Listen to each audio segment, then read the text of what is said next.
Welcome, everyone. I appreciate y'all joining us for another installment of the critically acclaimed RP Book Club series. Tonight, our guest question answerer is Eric Tymoigne. He's an associate professor of economics at Lewis and Clark College in Portland, Oregon, and research associate at the Levy Economics Institute of Bard College. He's published a few books. Among them are The Rise and Fall of Money Manager Capitalism, Minsky's Half Century from World War II to the Great Recession, which he co-authored with L. Randall Wray, and Central Banking, Asset Prices, and Financial Fragility. Eric Tymoigne, the floor is yours, sir.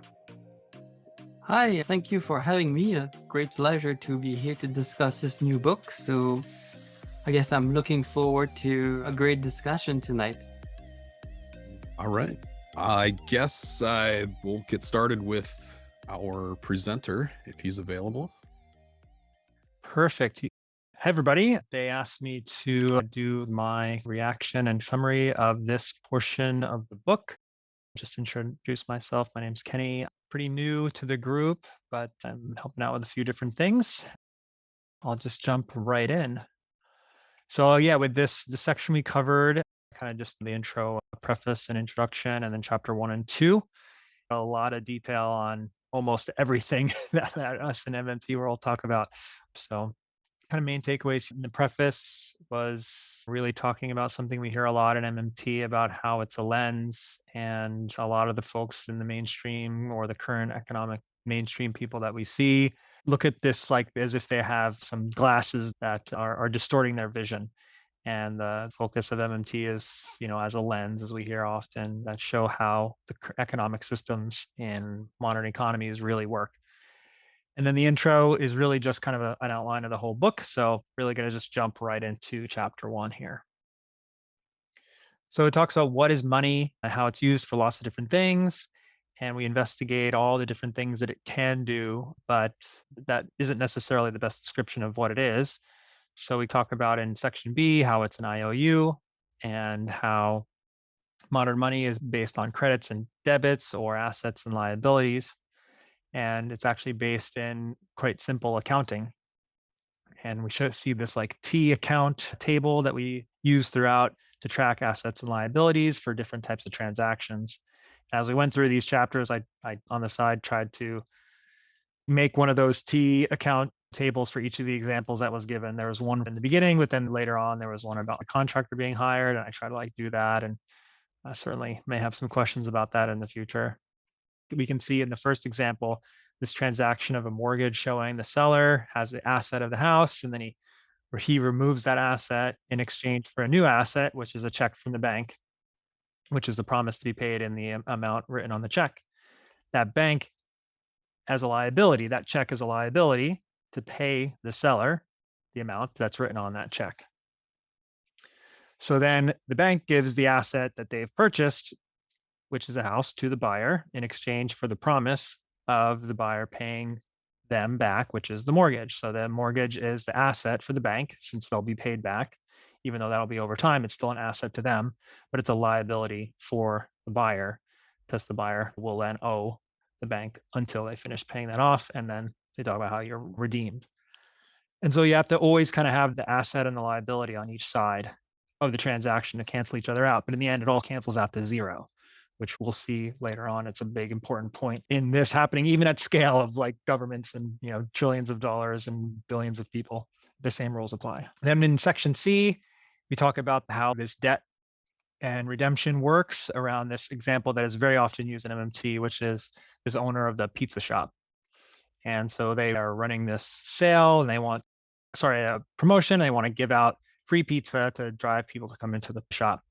And so they give out these coupons that you can redeem for a pizza, and anyone who comes into the store with the coupon will get one.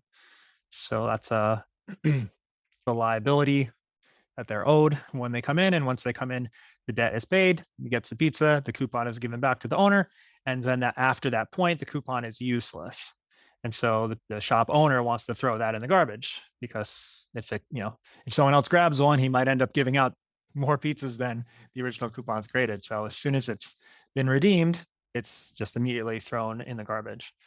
And so what's funny is right now we talk about all these different complicated ways of economics, but this kind of simple way of redemption has been around for a very, very long time. And, it kind of explains how this method of just simple credits and debits and tracking is pretty standard, has been around for many, many years, and how they use like either paper bills or tally sticks and stuff just to pay taxes and everything. So it's pretty interesting. So section D here moves us into how monetary systems also have this quality of record keeping, that the actual money itself or the tracking of these things doesn't have a lot of actual value, whether it's the sticks or other pieces of paper, but really it's more about keeping track of who owes what. And something that I noticed is historically, this kind of IOU system has been really more of the standard.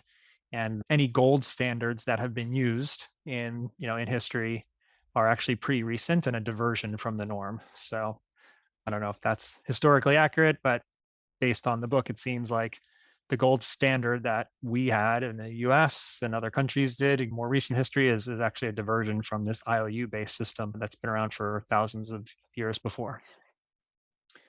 And now in section E, that is the case where money is really a unit of measuring the value. So it's like a ruler or like a measuring cup. So that's another property of money.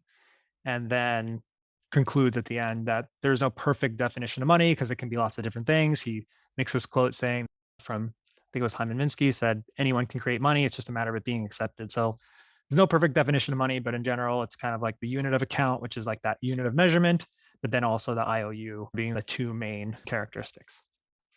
So that was all there in chapter 1. I'll keep going into chapter 2 as things get more hefty here. This kind of explains how everything works at a relatively deep level, I thought. So kind of kicks off in section B, talking about how the central bank creates money and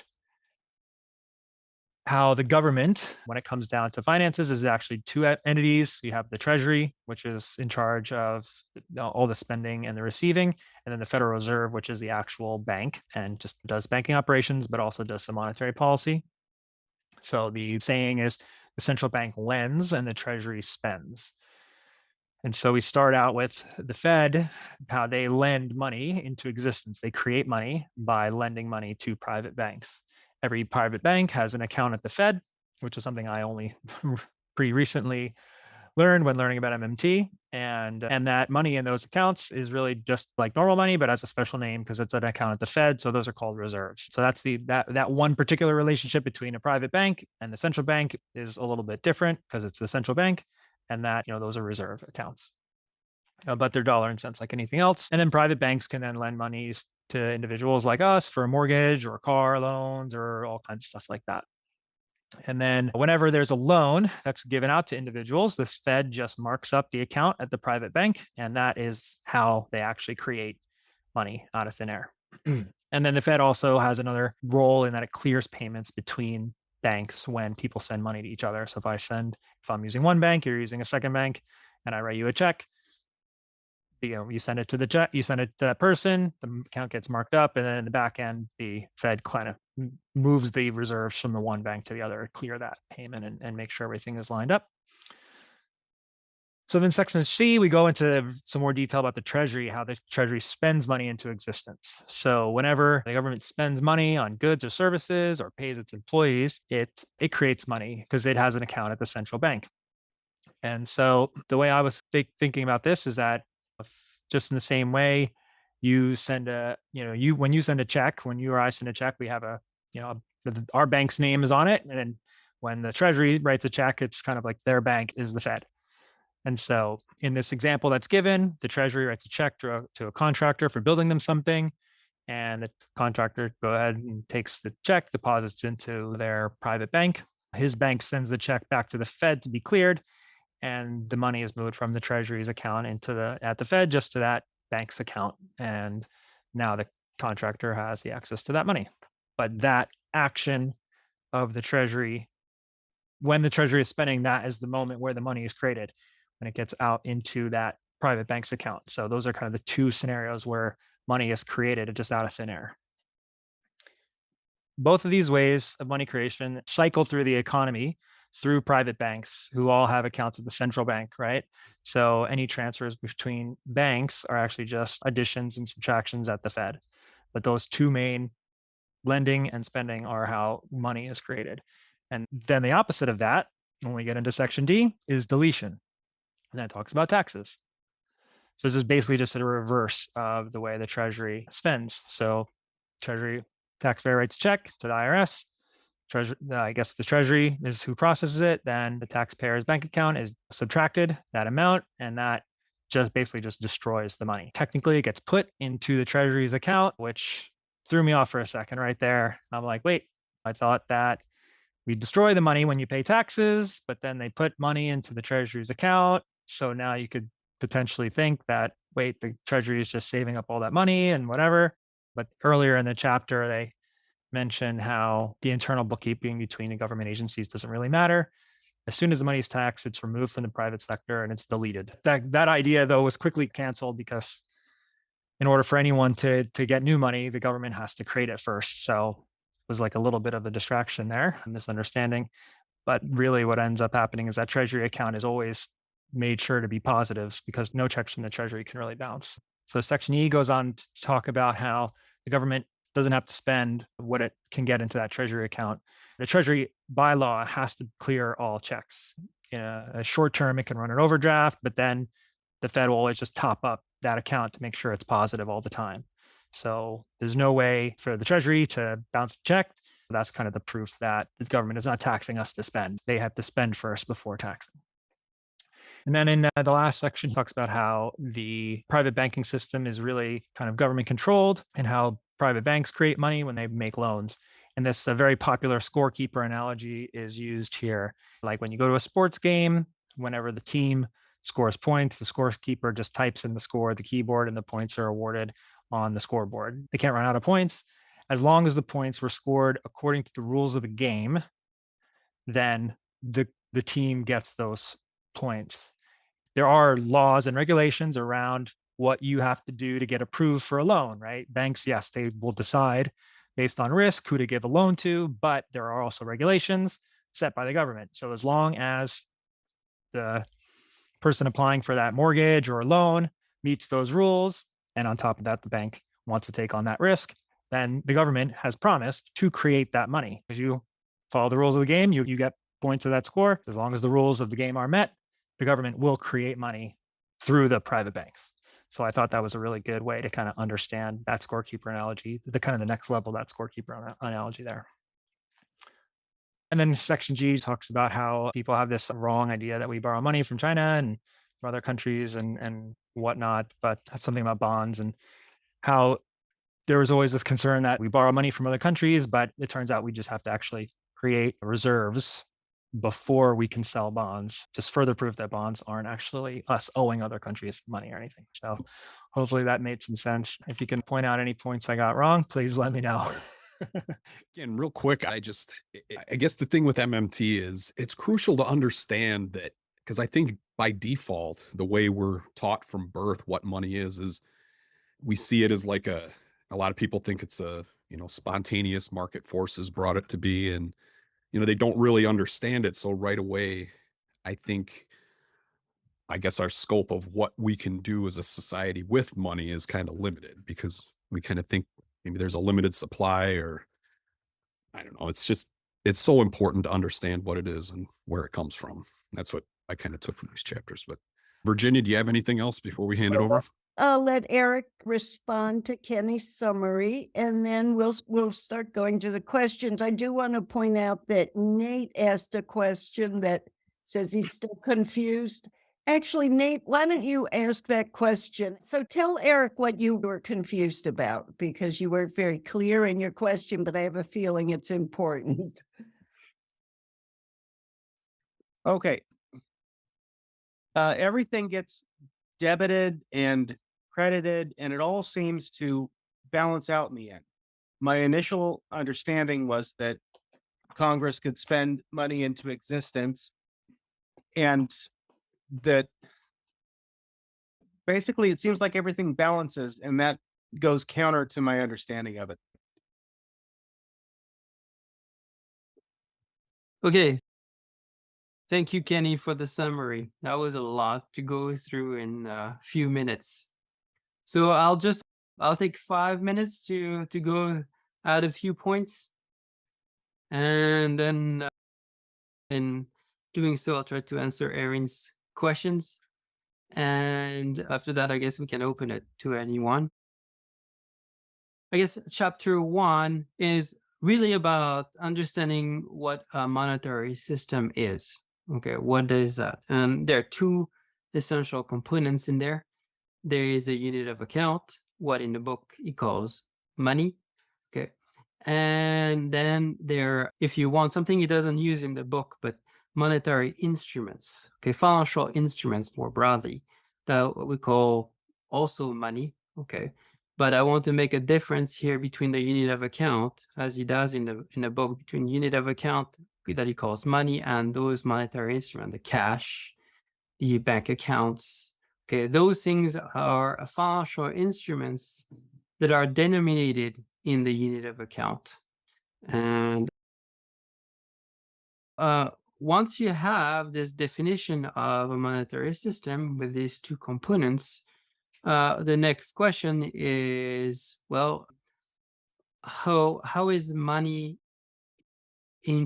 injected in the economy? Who can issue monetary instruments? Who defines the unit of account? Things like that. And so he approached in chapter 1, he tries to give an answer of, well, how do we conceptualize money? And so he starts by saying that, well, we could look at it from the point of view of the functions of money. Okay, money is what money does. Okay, and so let's say you're an economist that wants to study, or an anthropologist who wants to study a society, and you want to figure out if they have money in their society. You just look for hints by looking at how people pass between each other an object. And it looks like this same thing is passing between people, and looks like it's a medium of exchange. There we have money, okay, or a monetary instrument. Okay, what he says is that's probably not the best way to think about monetary systems. Okay, and so the way he's going to look at monetary instruments is more as IOUs, financial instruments, debt instruments. Okay, and with that, then comes to try to figure out, well, okay, debts are basically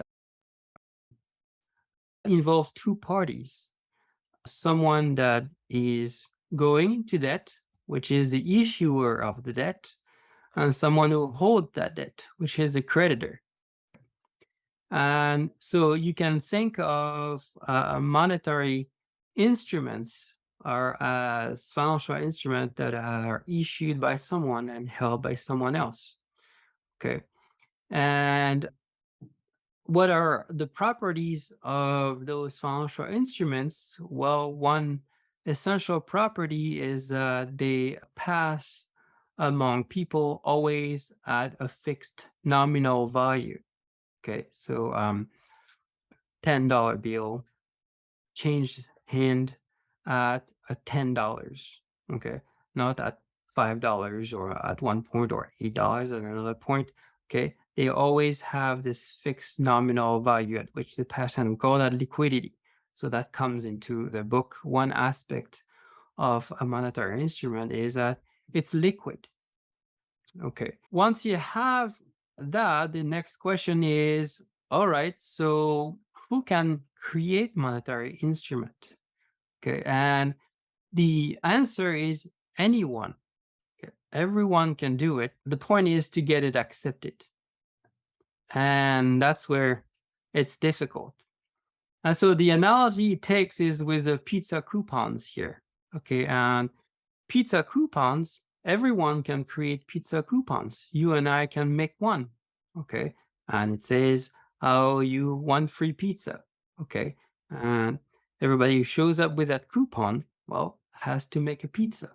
Okay, now the issue then is, well, people trust that you can make pizzas. Well, if you own a pizza shop, yes, Okay, but otherwise, maybe not, unless people know that you make good pizzas.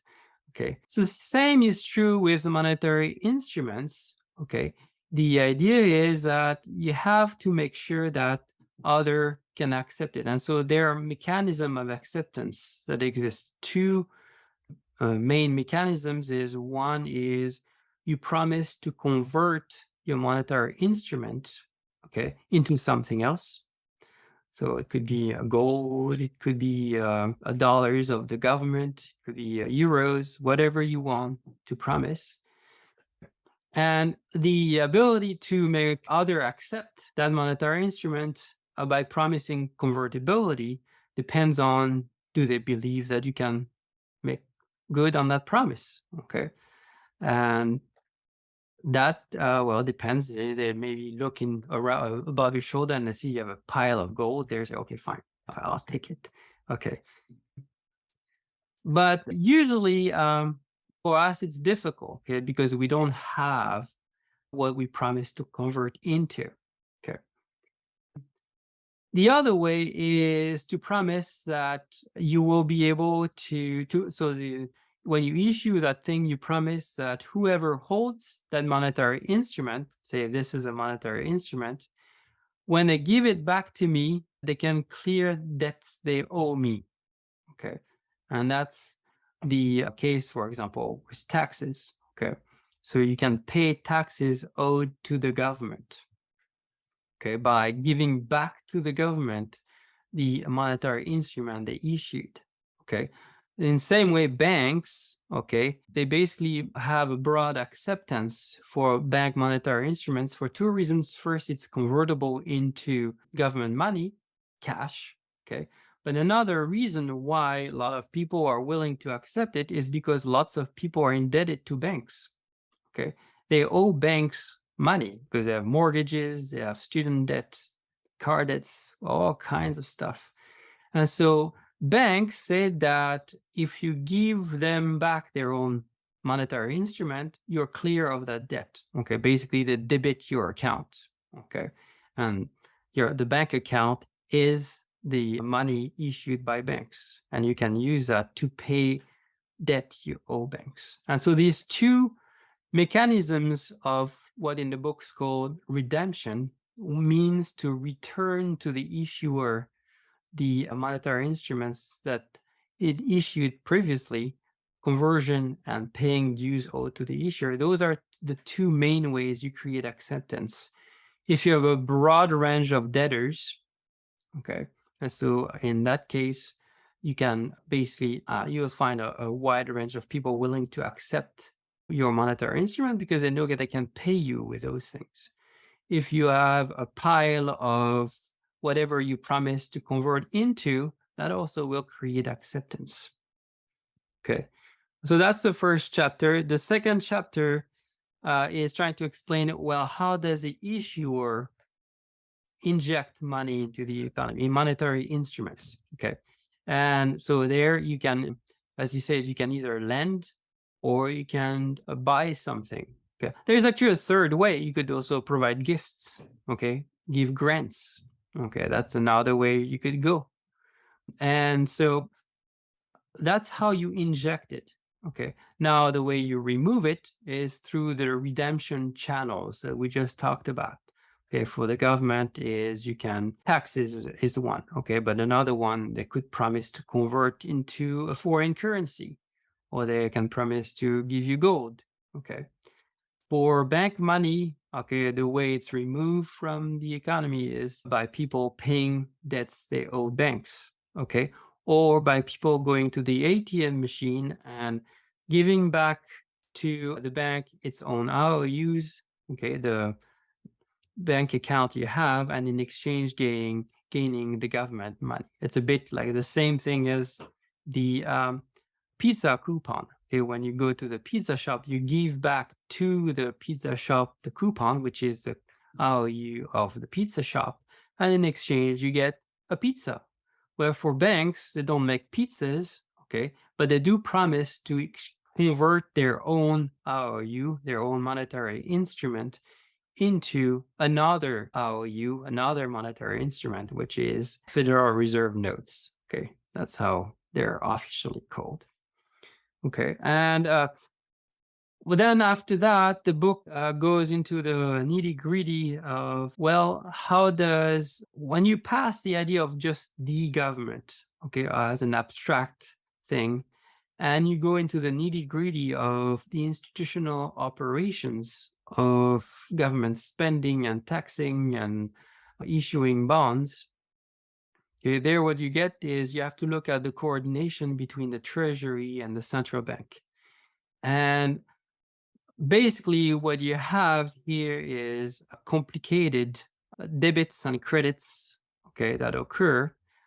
But broadly, you can get to the main point of the chapter, which is government spends by creating money and taxes destroy the currency. And so in doing so, here we get to Aaron's point, the debits and the credits and the assets and liabilities. Okay. When the issuer issues money, well, it's an asset for you, okay, whoever receives that, and it's a liability for the issuer. And when you pay your taxes, your accounts are debited, okay, and your debt to the issuer also goes down, okay. So for every, if you want to put it another way, for every creditor, there is a debtor. Okay. For every spender, there is an income earner. And so for every credit, there must be a debit somewhere else, basically. So that's basically what we have here. So I'll stop here and just let questions flow.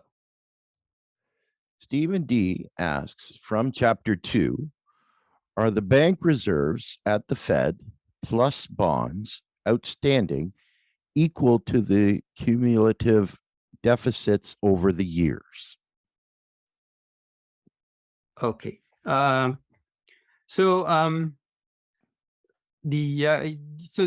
public debt, not the reserves, okay, but the public debt's the bonds, broadly defined. So there are several types of securities that are issued by the Treasury, but let's call them bonds.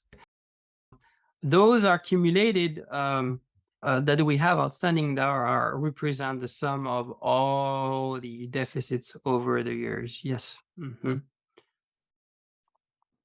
So it's a bit like the analogy I give is, let's take a bathtub, okay, and you have water flowing in, okay, from the water flowing in, and so the water flowing in is the deficit, and the amount of water in the tub is the public debt. Okay, so the stock of water is the public debt, and the addition to it, the new issue of bonds, if you want to we'll call them treasury securities, okay, is due to deficits. Now you can also have money flowing out of the sink if we were in surpluses.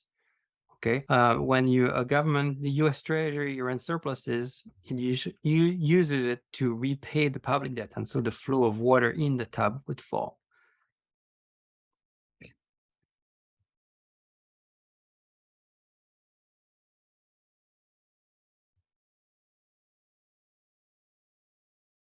All right. Virginia, did you have a question? Yeah, I wanted to, it's sort of related to this. So I want to read Tom Ramirez's question. He says, I know the federal government can create money unlimitedly.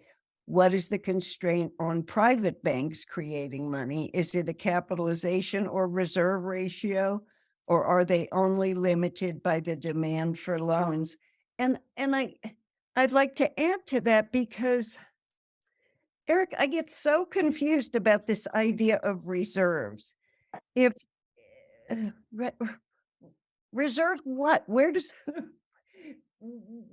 it's not like they have a vault somewhere with money in it. So where do those reserves come from? And then whenever somebody mentions fractional reserves, people get mad at them. MMTers get mad at them because it somehow has an implication. So I need you to really explain all of this to me. Okay. So I guess to bring it back to earth, let's start back to the pizza analogy and the pizza shop. Okay.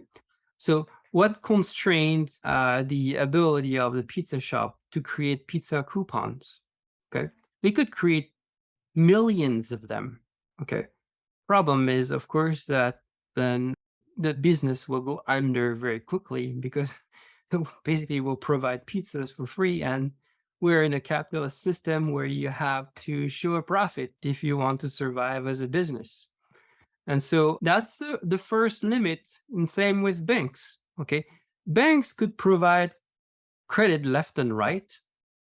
Okay. But the problem is that, well, first of all, when they provide credit, they do two things. They accept the IOU of whoever wants to get credit. So, like when you go to the bank and ask to finance a house, you issue to the bank a mortgage. So the bank now has this IOU. Okay. And that IOU says, I promise to pay over the next 30 years, every month, a certain amount of interest and principal.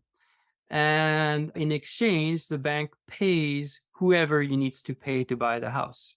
Okay. And credits their account back. Like, how do you create the money to do that? You just type a number on the computer. Okay, that's how it's done. Now, the banks could do that left and right, provide mortgages to homeless people in the street. Okay. And that's basically what they ended up doing prior to the 2008 crisis. Okay. They provided mortgages to prisoners. Okay. Well, we saw what happened. Okay. The ability of banks to do that in a sustainable depends on that being profitable. So the first constraint on banks is profitability. Okay. And it's only profitable if people will pay their debts and every month will make the necessary payments. Okay. So that's the first constraint on banks. The second constraint is, which is related to it, is they have to have a certain amount of capital on their balance sheet. And there are capital regulations. And so that's another one. Now, going to the reserve thing. Okay, well, we can again go back to the pizza coupon. The equivalent of the reserve of banks in the pizza shop is the dough they use to make the pizzas. Okay, because again, remember, we have this coupon, okay, that promises a pizza in the same way your bank account promises to give you, well, some Federal Reserve note, the dough. Okay, we use that term. Okay, and so, well, for the pizza shop, the limit in terms of so those are the reserves. So for the bank, for the pizza shop, the reserve is the dough. Okay, the pizza shop, well, can make pizzas as long as it has enough dough. Okay, and well, it could run out of dough. Okay, unless you have to wait for the truck that supplies the dough. Well, I guess, or they make it themselves, but then they need flour. But okay, the point is there is a physical limit, okay, in terms of the amount of dough they can create on any day. And so there we could not have problems. For banks, there is no limit. Okay, the reserves are basically two things for banks. They are the physical cash in the ATM machine. Okay. And the other thing is they have checking accounts themselves at the Federal Reserves. So those are what we call reserves. Okay. And the Fed can supply reserves in unlimited amount. Okay. Because basically it's just about typing a number on the checking account. Okay. That's how you create reserves. Okay. So there is no physical, unless you look at Federal Reserve notes. Okay, fine.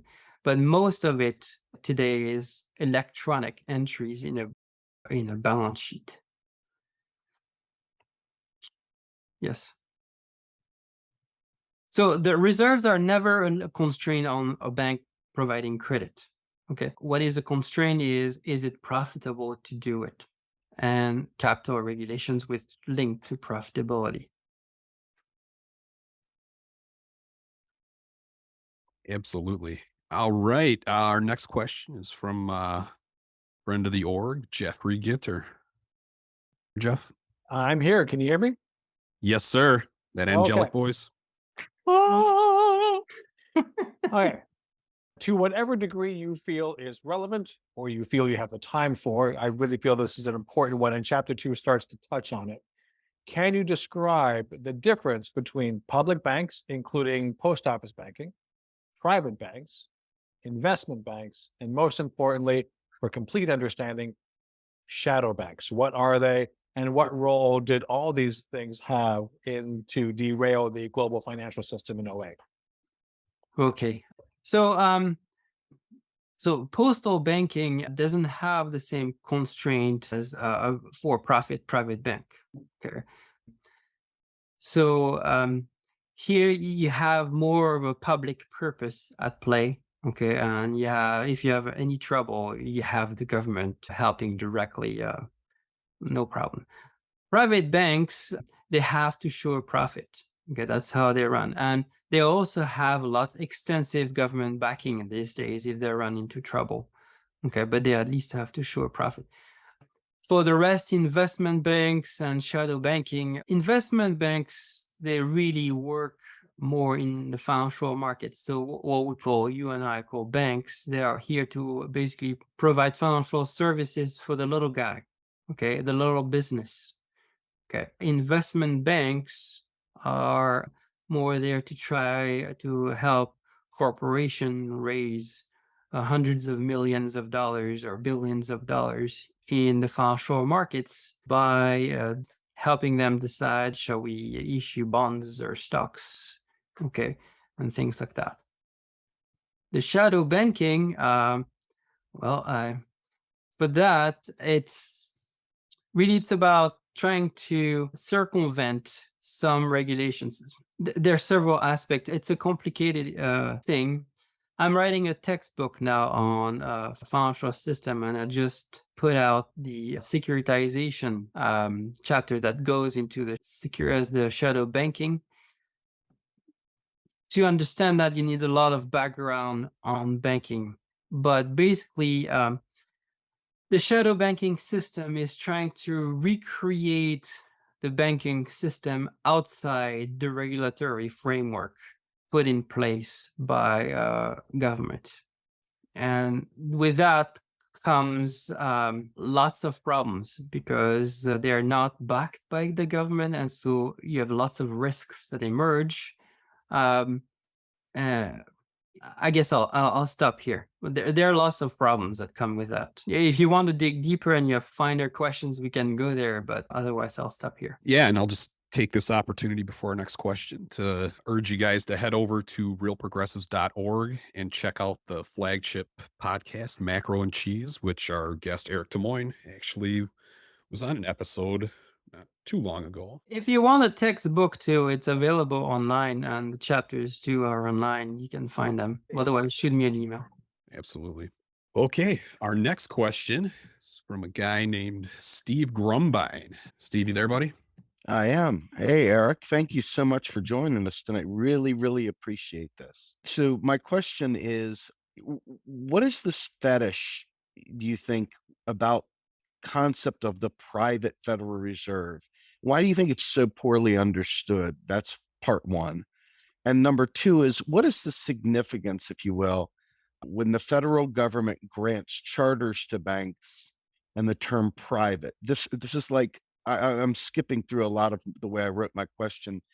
I'm concerned because it seems to literally cause such massive brain disruptions in people that they can't understand the most fundamental basics of MMT. And given even Jeffrey's question, which I think kind of is really important to be able to segment those types of banks and understand the kind of activities that are occurring, just at a fundamental level, if I'm not mistaken, all banks are given charters by the federal government. And by default, if you take Warren Mosler, he would tell you that all banks are public banks. The difference is that they've been deregulated and turned into monsters.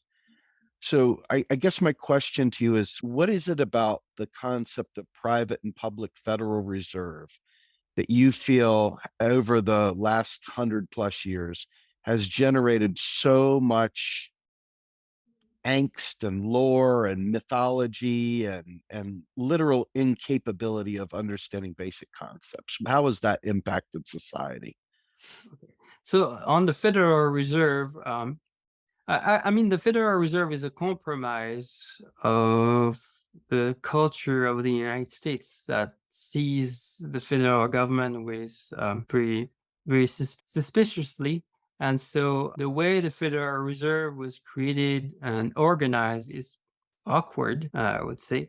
But ultimately, it's a public institution. So if we look at the way it's organized, you have 12 regional banks. Okay. And these 12 regional banks are for-profit institutions. Okay. And they issue stocks to their member banks, and so the member banks are the private banks that wish to join the Federal Reserve System and be regulated by the Federal Reserve. And to do that, you have to buy stocks of the Federal Reserve banks, one of those 12 here.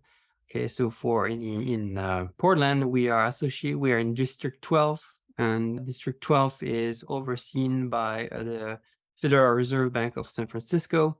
So if you are a bank and you want to become in District 12 and you want to become part of the Federal Reserve System, which most banks are not, what you have to do is buy stocks of the Federal Reserve Bank of San Francisco.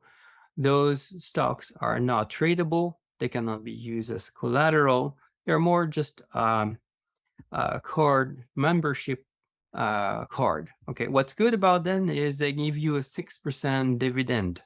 Okay, and that's lots of free money there. And so you have that. The board of each Federal Reserve Bank, or the board of directorship of each Federal Reserve Bank, is composed of directors that are supposed to come from different sectors of the economy, the banking side and the other sectors of the economy, the central bank, the Washington, D.C., where you have the board of governors that basically oversees all the system, all 12 banks. Okay, also has a say who is becoming on the board of directorship. Then they elect the president, and the president can then participate into what we'll call the Federal Open Market Committee. And then there is a system of vote on this committee. Not every president can vote all the time, except the president of the New York Fed. So the point is that, yes, you have a complicated institutional organization where the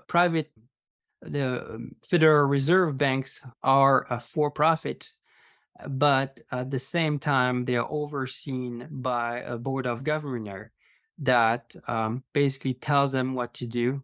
And they also, any leftover profit they make, they basically give that to the treasury. Okay, we call that a remittance. Okay, and so banks compete to give as much remittance as possible to the U.S. Treasury. Okay, know that they make a lot of their profit by owning U.S. Treasuries. Okay, which are the debt of the U.S. Treasury. So, yeah, here you have a big plate of spaghetti here, all kinds of things moving around and being mingled together. Okay. And that's, again, a specificity of the American culture. Okay. And we have this complicated way to do it. We could just have one central bank that oversees the entire United States that has no for-profit purpose whatsoever, just the board of governor, and that's it. Okay. But again, people in the United States don't like that. They like to have a decentralized system that lets more participation into the decision-making process somehow by the rest of the population. Thank you, sir. Appreciate it. Is that CAG Lee? Is that the question? Yes. Okay, the question is, there are 12 Federal Reserve banks, with the Federal Reserve Bank of New York being the most influential. Why do we have so many Federal Reserve banks? Why not just have one? Well, I just told you why. Yeah, it's connected to what you said, but you were talking about private banks as well. Is that all connected? No, I was not talking. I was talking about this. So you have, so think of it as a pyramid. At the very top, you have the board of governor. Right. Then below that, you have the Federal Reserve banks. Okay, San Francisco Bank, the New York banks, the Kansas City Federal Reserve banks, many others. And under that, you have the private banks that operate and can be members of that system or not.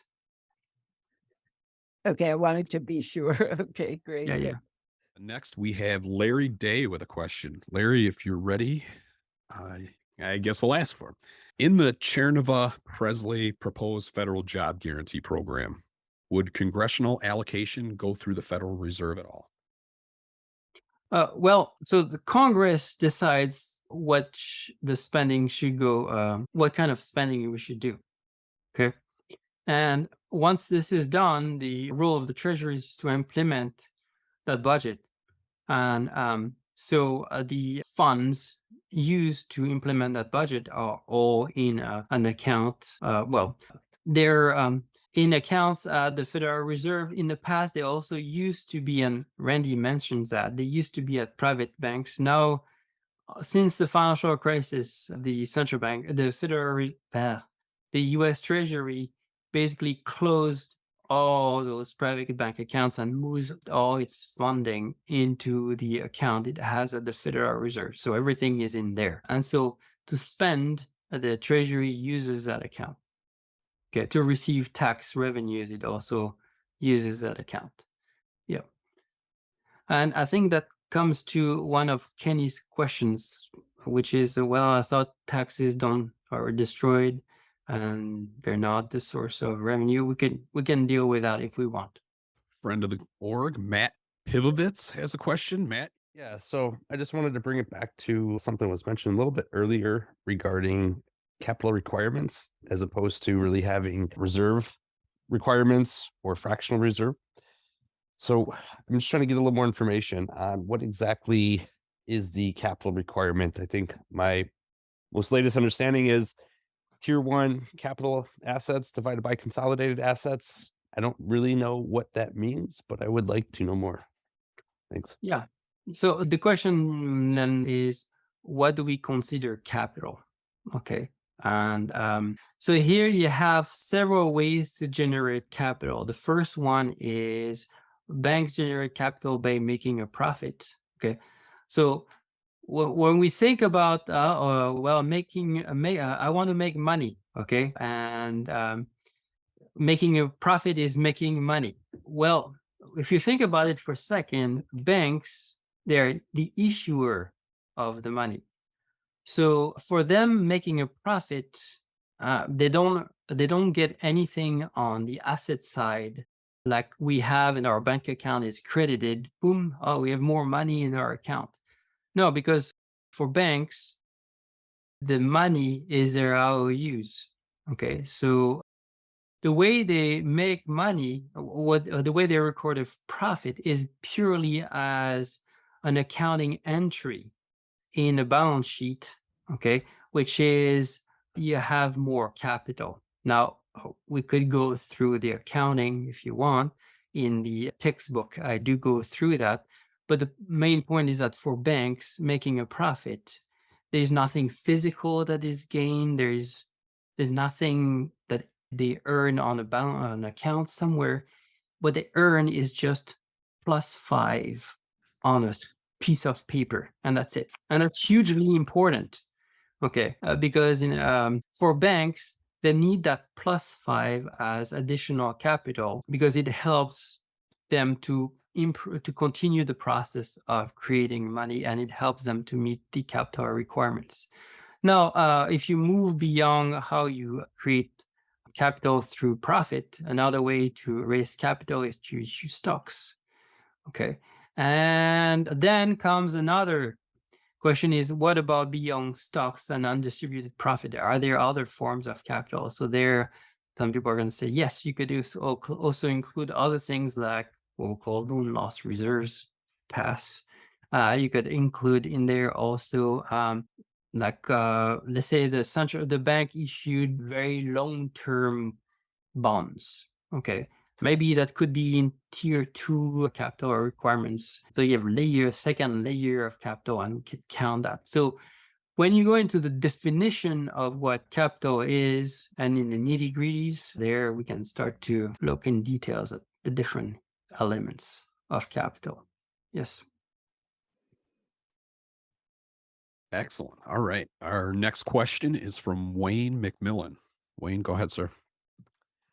Hi, Eric. My question is to do with central banks allowing ordinary citizens to have accounts with the central bank, and that the central bank could actually put money into those accounts. What do you think of that idea? And by the way, thank you for that paper that you've just written. Stephanie Kelton just alerted me to it. It's a brilliant paper. It's just been published in the European Journal of Economics and Economic Policy. Thank you. You're welcome. So, the point is that government wants to delegate some of the credit services that are provided to the population. Okay, government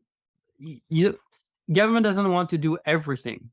Okay, because we think that for right or wrong, we think that bankers are better at judging the credit worthiness of people and have incentives to do that carefully. Now, we saw during the financial crisis that may not be the case. Okay. And we want also to have delegate payment services to the for private sector or the non-profit sector also. Okay, if you have how do you call those? The name, it'll come back. But you have non-profit banking too. I'm a member of a community bank. Okay, those are non-profit banks. I'm part of one. I don't keep my money in for-profit banks. And so, yeah, we could do that. We could have everyone having a credit union. That's the name of the credit unions. Yeah, so you could have banks. Everyone has an account at the central bank. We could do that. Private bank won't be happy. That's for sure. But we could do it. But we prefer the way we answer that question here is to say that no, there is a role for the private sector to do some of the task of determining who is credit worthy, how we make payments to each other, and we want to leave some of that decision-making process to the private sector. Thanks, Eric. Yep. All right. Our next question comes from Margaret Taylor. Margaret, you ready? Yeah. I love the story about Warren Mosler at the end of chapter 2 about how I didn't realize he was a hedge funder, and what he did with Italy when it looked like Italy was going to default, and he understood, no, they can, work their way out of this, and he swooped in and bought up their bonds and made a profit. And then the European countries decided to get rid of their sovereign currency in favor of the euro. And I've never understood why they did that. Okay. So the main reason is, there are several reasons. One is political reasons, which is a belief that having a stronger economic integration would help avoid the chance of another world war. Okay, because the first two world war basically start in Europe, and so that's the first thing, to try to integrate the populations and create a European conscience through better economic integration. So that's the first one. The economic reason is the view that by having a single currency, and that comes from a theory called the optimal currency area. The idea is that by having a single currency, you improve the efficiency of markets And so we're going to do that to improve the efficiency of market, leaving aside the key component, which is you need to have basically a government that is at the top here and basically supervising and managing the monetary system. We're missing a big component in there, which is a treasury component in Europe. And we have the central bank, but the central bank, well, it's changing now, especially after the 2008 crisis, but prior to the crisis, saying we won't ever help directly or indirectly the states, okay? And we are, as they call it, completely independent from them, okay? And there is no treasury to which we have to answer and be the bank of. We're just an independent institution at the top, okay? Which is quite an odd way to create a monetary system, okay?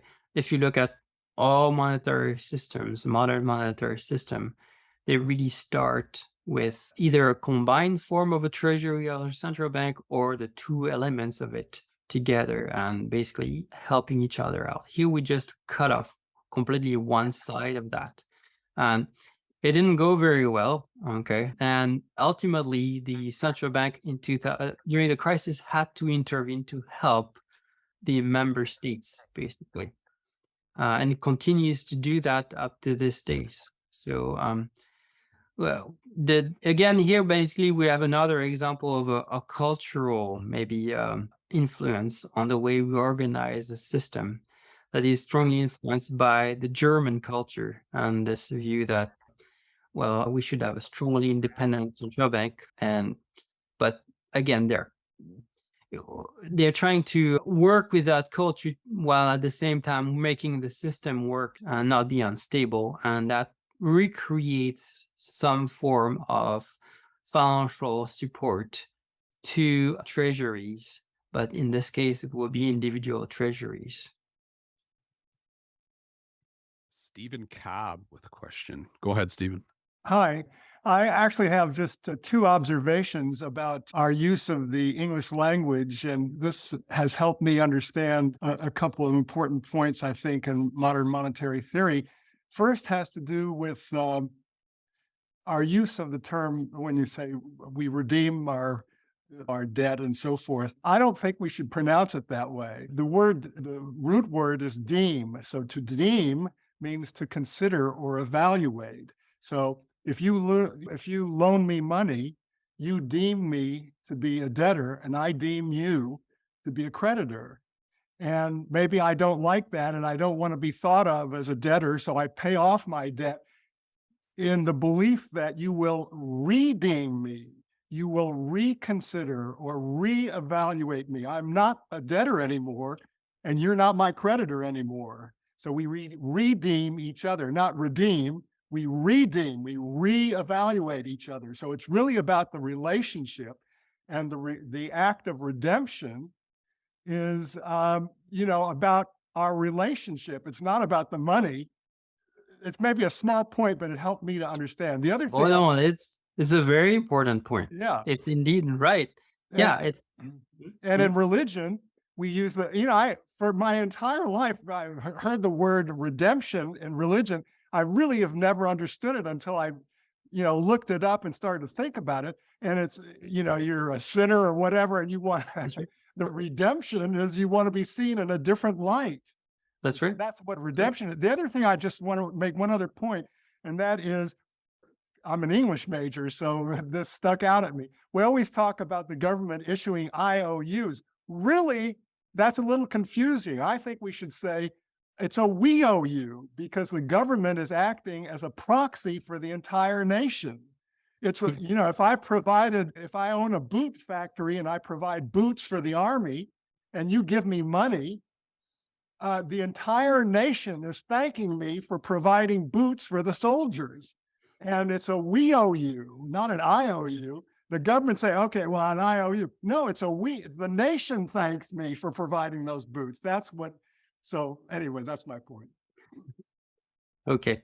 And this word redeem and redemption is very peculiar to the English language when used in the monetary context.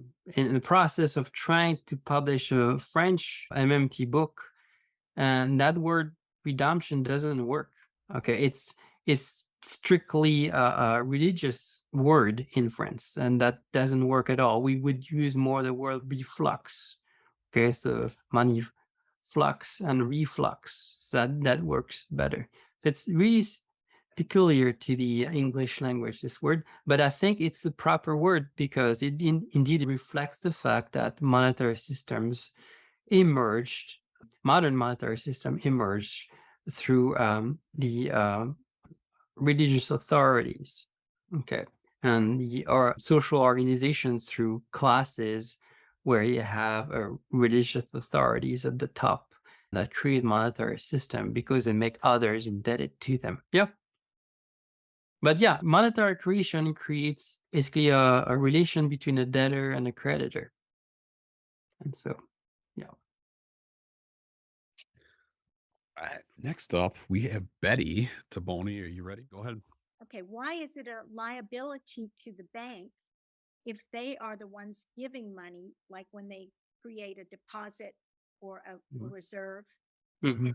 And is the money an IOU? So I have to give the bank something, don't I?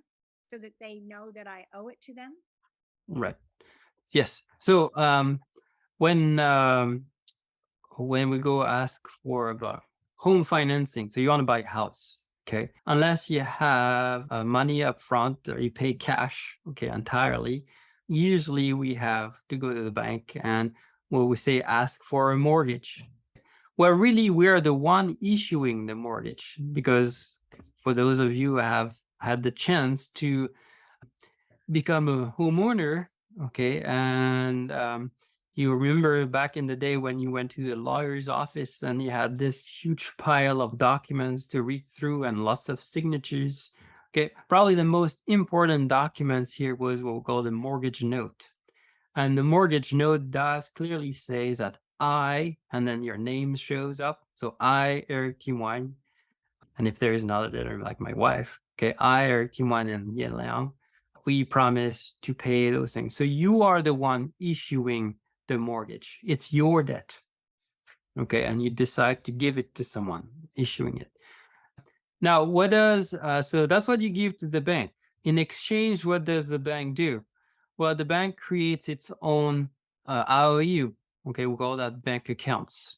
Okay, and it doesn't give you the money. Okay, you never see the money. What it does is directly to make the payments for you to the home seller. Okay, and why is that? Why is a bank account a debt of the bank? Well, it is for two reasons. The main one is that the bank promises to do something. In the same way, when you sign the mortgage, you promise to do things. Okay, monthly payments of interest and principal. The banks, when it creates a bank account, also promises to do something. And you can go into the nitty-gritty of the legalese of documents come with your bank account. Okay, two things you can do. And the first one is the bank promises that it will convert one-to-one into government cash, physical currency, whenever you want. Okay.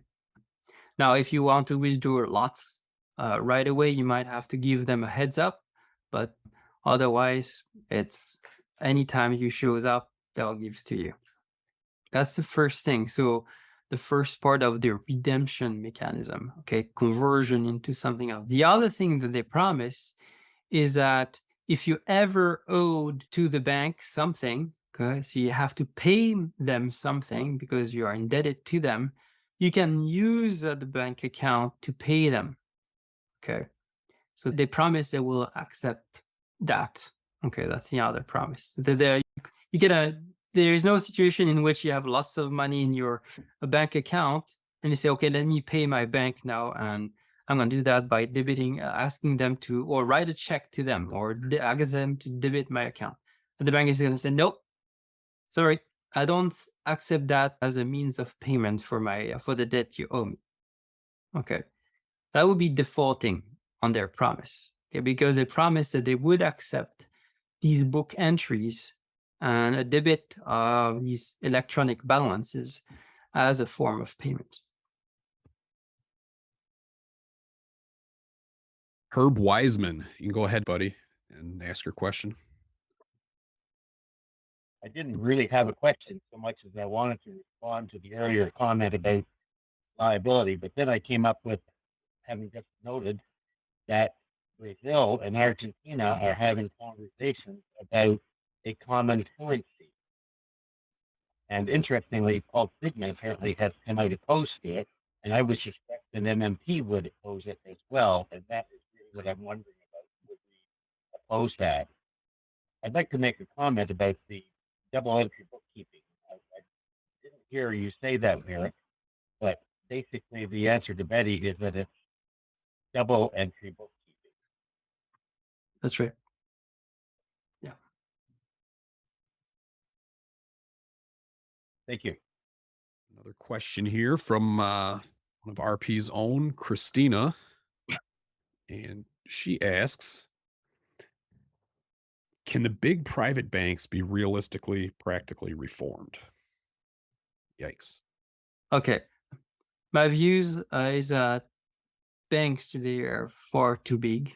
Okay. And there is a huge local moral hazard here because basically if they are ever into problems, okay, as we saw during the crisis, okay, the answer, we had a lot of banks that were insolvent, okay, at the time. Okay, some were liquid, some were completely insolvent. Okay, meaning that the value of their assets was way too low. If valued properly, okay, was way too low to be able to meet all the debts they had to pay. Okay, and so the way we went about it is we went to say, well, we first pretended that they were not insolvent by valuing their assets at a different price than what they ought to be priced. And then after we went to also provide them financial assistance for months or years, okay, to make sure that they can keep making their payments. There is a good paper about that at the Levy Institute, okay, and that looks at how much help the central bank provided. Okay, it's in the tune of, if you sum up all the different amount of credit that was provided, we could come up to $29 trillion. Okay, and then add on top of that all the other assistance that was provided by the FDIC, by the Treasury. Okay. And that creates a lot of moral hazard because now banks is where we're so big that the government is afraid that if we have problems, we're going to crash the entire economy. So we can never lose. Okay. And I think that's the problem here. That's quite a different way we answer the problems during the Great Depression. Okay. During the Great Depression, we had declared the bank holiday. The government over a week went through the books of thousands of banks. Okay, so we can do very quickly and went through the books of thousands of banks and categorized them in category A, B, and C. Okay, A, after a week, they were allowed to reopen. They're fine. They were deemed sound, they're solvent, liquid. B's, they had to work things out, but they were okay. Okay, so the government would basically tell them to cease and desist from some activities and tell them, if you do those things and clean up your mess and create a business that is more viable, we'll let you go. And C's were the hopeless one. Those were closed during the bank holidays and never reopened. We should have done something like that during the recent financial crisis. Okay. And actually, it's not we should. If you look, Bill Black actually has been pretty adamant about that. It's that not we should, is we had to, under the law, we had to basically carefully look at banks and basically close them and put them in receivership if needed, and then liquidate them if needed. Absolutely. I love Bill Black. All right. Tom Pittman, you ready, buddy? Good to go. Okay.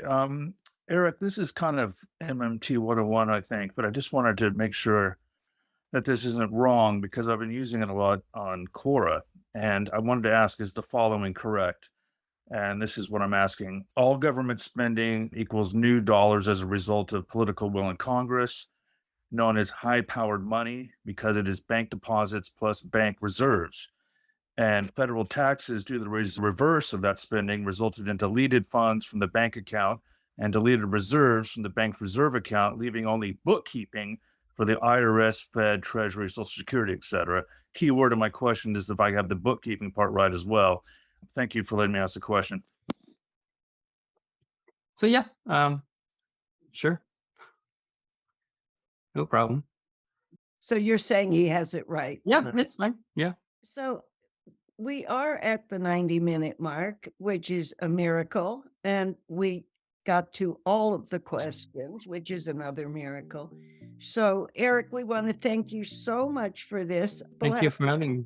Yeah. Tell people how they can follow you or reach you or. Yeah. So I'm on Twitter, but I don't go that much anymore there. So the best way to reach me is to reach me by email. Just type my name on Google and you'll get to my page and find my email there. If you have questions, feel free to ask. And we can go in more details there in the T accounts and everything if you want to do that. Thank you so much. This has been wonderful. So we really appreciate it. I'm sure we'll call on you again for something. So All right then. thank No you. problem. Have a good night. You too. Appreciate it, buddy. Thank you, everyone. Okay. Have a good night, everyone. Good night, gang.